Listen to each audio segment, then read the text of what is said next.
And he said, I never saw a rock or a tree or anything except that I saw it as a manifestation of the divine will. It was God that put that thing there. That's what he was acknowledging.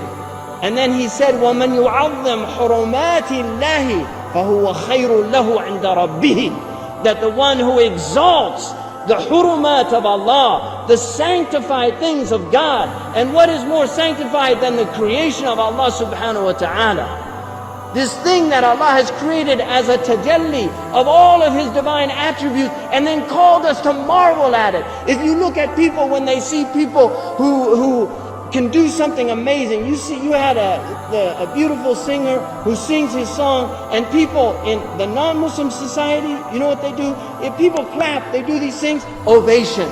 They do an ovation, right? Which is to praise. That is because of what's happening in their hearts. They see something extraordinary and they want to praise that thing, because they're seeing something that has affected their souls.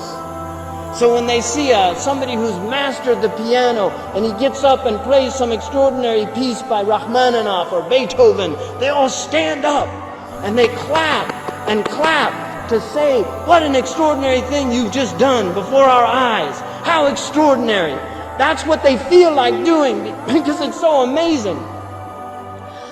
And yet, we're in this incredible existence, this amazing creation, stars in the heavens, galaxies. We've got Hubble telescopes that look at the far corners of the universe, the massive expansiveness. We have flowers that bloom before our eyes.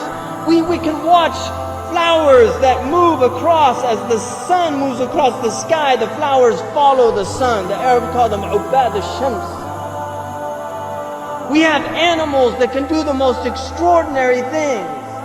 Elephants that can carry extraordinary weight on their backs, but ants even more extraordinary that can carry many times their own weight. All of these things happening before us. We have women right now in this room. There's a fetus, a baby developing in their wombs. Mitotic cell division at rapid rates. All of these things are happening everywhere. And we don't feel compelled to give God a standing ovation.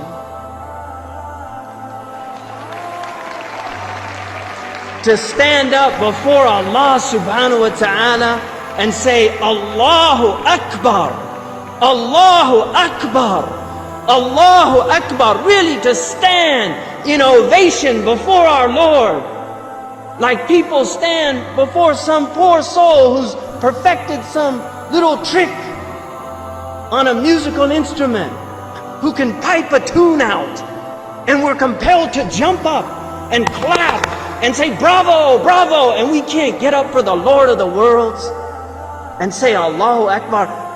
Ma gharraka bi rabbika al-kareem. What has deluded you? What has deluded you? What has taken you away from the praise of your Lord?